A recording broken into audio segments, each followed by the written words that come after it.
Muy buenos días, tardes o noches. Les habla su canal de apologética de confianza, Fides et Ratio.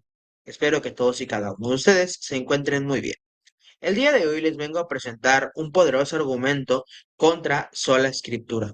Este argumento está desarrollado por mi persona, la idea ya se había tocado muchísimo antes, pero este argumento precisamente sistematizado como se los voy a presentar está desarrollado por mi persona. A lo largo de este video les estaré explicando las reglas que tiene este argumento y cómo llegar a la conclusión basado en sus premisas de que este argumento contra sola escritura es verdadero. Este argumento es muy bueno, ya que al ser verdadero hace caer a la sola escritura en varios absurdos. Pero bueno, eso lo vamos a ver a continuación. Primeramente, vamos a empezar por definir qué es la sola escritura. La sola escritura es uno de los principios o doctrinas más importantes. Digo doctrinas porque a mí en la práctica la sola escritura me parece más una doctrina que un principio, pero bueno, más importantes por las que se rige el protestantismo. Esta dicta que la escritura es la autoridad final sobre asuntos de fe y moral. El principio de sola escritura no niega otras autoridades, por ejemplo a los padres de la iglesia, siempre y cuando éstas vayan conforme a la escritura y evidentemente no la contradigan. En resumen, se puede decir que la sola escritura es el principio que dicta que solo la escritura es infalible o que solo la escritura es palabra de Dios. En resumen, esta es la definición de sola escritura. Este es el corazón de sola escritura. Sola escritura tiene varias definiciones, pero el corazón de la misma radica en lo que les acabo de decir. Bueno, también vamos a ver qué no es sola escritura, porque para entender sola escritura y poder refutarla, es primero necesario entender qué no es y no hacer hombres de paja de la postura protestante, ya que hay muchos católicos que confunden sola escritura con biblicismo, confunden sola escritura con otras cosas que no tienen nada que ver con sola escritura, entonces vamos a ver qué no es. Mi juicio único, aislado de todo y nada más que la Biblia, es la interpretación correcta. A eso se le conoce como soloísmo bíblico o biblicismo. Muchos católicos suelen confundir la postura de sola escritura con esto, y nada más alejado de la realidad. Como dije, para poder hablar sobre sola escritura, primero hay que entender qué es sola escritura y qué no es sola escritura. No vaya a ser que caigamos en hombres de paja al conversar con nuestros hermanos protestantes. ¿Qué tampoco es la sola escritura?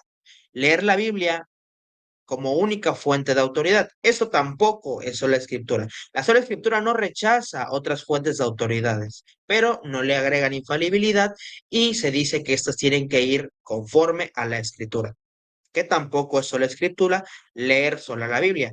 El principio de sola escritura no dice que tengamos que leer solo la Biblia. Estos tres que acabo de mencionar son los hombres de paja más comunes que se le atribuyen a sola escritura, normalmente por parte de los católicos o también por parte de protestantes que no conocen bien lo que es el principio de sola escritura. Resumiendo todo lo que les acabo de comentar, la sola escritura es el principio que dicta que solo la Biblia es infalible o que solo la Biblia es palabra de Dios. Y también la sola escritura no es, mi juicio único es la interpretación correcta de la escritura, tampoco es que la Biblia es la única fuente de autoridad y tampoco es leer solo la Biblia. Entonces, ya entendido esto, pasemos al siguiente punto. ¿Qué es un argumento deductivo? Para entender el argumento que les voy a presentar contra sola escritura, primeramente hay que entender lo que es un argumento deductivo, ya que el argumento que les voy a presentar es un argumento deductivo.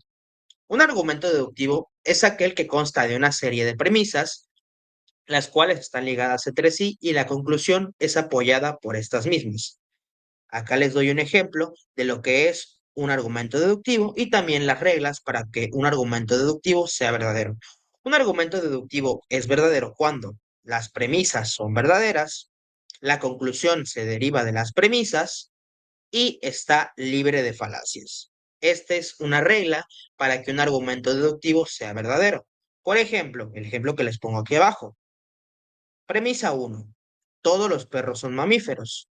Premisa 2: Pancho es un perro, por lo tanto, Pancho es un mamífero. Este es un argumento deductivo que vemos que es verdadero. ¿Por qué? Porque cumple con las tres reglas.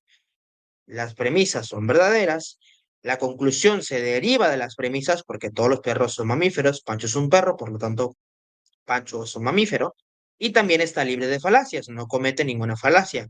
Aunque tengamos en cuenta que hay argumentos deductivos que tienen premisas falsas, pero la conclusión puede llegar a ser verdadera, aunque no nos podemos fiar tanto de este tipo de argumentos deductivos. Entonces, ya aclarado esto, vamos al siguiente punto. Un ejemplo de argumento deductivo válido es el que les acabo de presentar.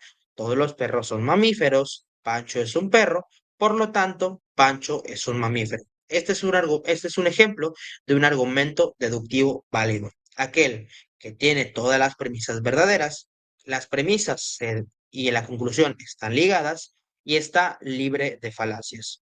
Y aquí tenemos un ejemplo de un argumento deductivo inválido. Este dice lo siguiente. Premisa uno, todos los gatos son de color negro. Premisa 2, Pepe es un gato, por lo tanto, Pepe es color negro. Aquí vemos que la premisa uno es falsa. ¿Por qué? Porque no todos los gatos son color negro. Hay gatos blancos, hay gatos de raza siamesa que no necesariamente son negros, entre otros, entre otras cosas, ¿no? Entonces, aquí vemos precisamente que este es un argumento deductivo inválido, por lo tanto, no se podría considerar como verdadero de principio, aunque el hecho de que el argumento deductivo sea inválido no necesariamente significa que la conclusión sea incorrecta, pero nos podemos fiar mucho más de un argumento deductivo válido que de un argumento deductivo inválido.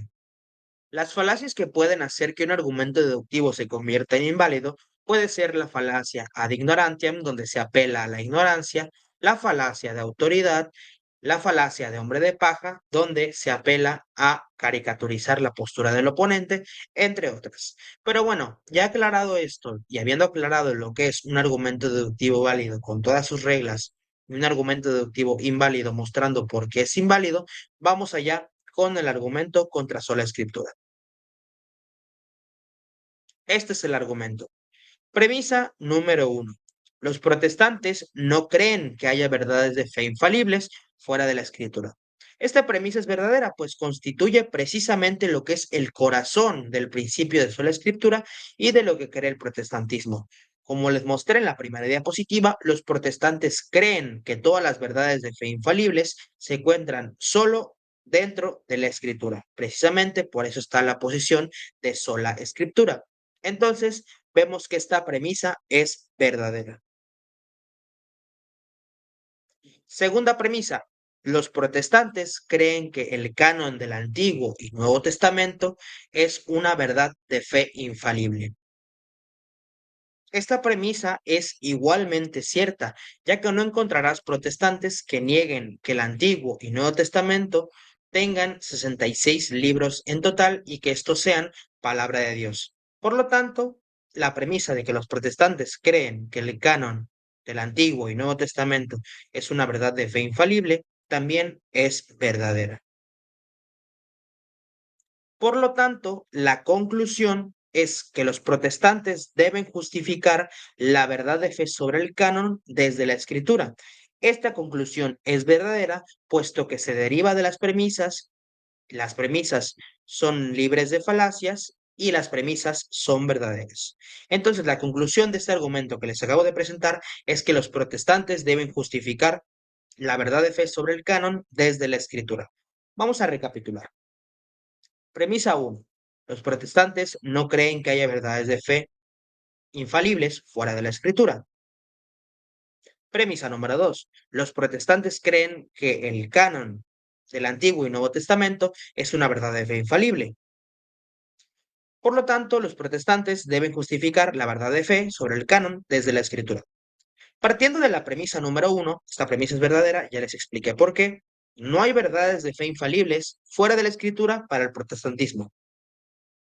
Como no hay verdades de fe infalibles fuera de la escritura para el protestantismo, y estos mismos creen que el canon del Antiguo y Nuevo Testamento es una verdad de fe infalible, esta verdad de fe infalible tiene que estar dentro de la escritura. ¿Por qué? Porque ellos no creen que haya verdades de fe infalibles fuera de la escritura.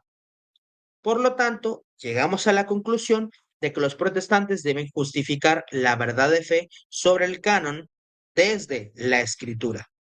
Les hago un spoiler, no van a poder hacerlo. Esto es sumamente problemático. ¿Por qué? Llegamos a la conclusión de que los protestantes deben justificar esta verdad de fe dentro de la escritura, pero es que la escritura no nos da un listado de libros que tenga que tener el Antiguo y el Nuevo Testamento. Por lo tanto, se llega a un absurdo dentro de la sola escritura en el protestantismo. Vamos a ver las consecuencias de que este argumento sea verdadero, porque lo es. Una de las consecuencias es que el canon del Antiguo y Nuevo Testamento sería falible para el protestantismo. El que el canon del Antiguo y Nuevo Testamento no se pueda probar mediante la escritura, porque no se puede hacer, no hay un listado de libros, eso hace que el canon sea falible. La segunda es de que la duda de si son 66, 73 más o menos libros estaría abierta y no habría cómo delimitar tajantemente X cantidad de libros, es decir, son 80, son 60, son 40, 20, no lo sé. Esto hace que precisamente se tenga este problema. Y la tercera y más importante, que va directamente en contra de sola escritura, dice, la propia sola escritura se derrumba ya que ésta presupone un canon, precisamente es sola escritura, solo la escritura, y esta escritura debe tener un listado de libros. Presupone un canon y al no tener uno establecido, ser sola escritura no tendría sentido alguno. Al no haber un canon tajante de X cantidad de libros, ser sola escritura no tendría sentido, ya que precisamente tu base para delimitar sola escritura no estaría bien fundamentada. Y es así, amigos. En este pequeño video les quise presentar un argumento contra sola escritura. Si hay algún protestante que piensa que estoy cometiendo alguna falacia o que alguna de mis premisas es falsa o que las premisas no se derivan de la conclusión, más bien que no se ligan con la conclusión, me lo puede dejar en comentarios y yo haré una revisión del argumento. En caso de que esté equivocado, precisamente haré una corrección de mi postura. Aunque la verdad no creo que mi argumento esté incorrecto, porque presenté las razones por las cuales el argumento es verdadero y también presenté las consecuencias de que este argumento sea verdadero. Las consecuencias son solo para el protestantismo, para el catolicismo no, porque nosotros nos amparamos en la infalibilidad de la Iglesia para determinar el canon de 73 libros. Recuerden, amigos, seas católico, seas protestante, siempre busca la verdad, porque la verdad siempre te llevará a Cristo. Dios los bendiga.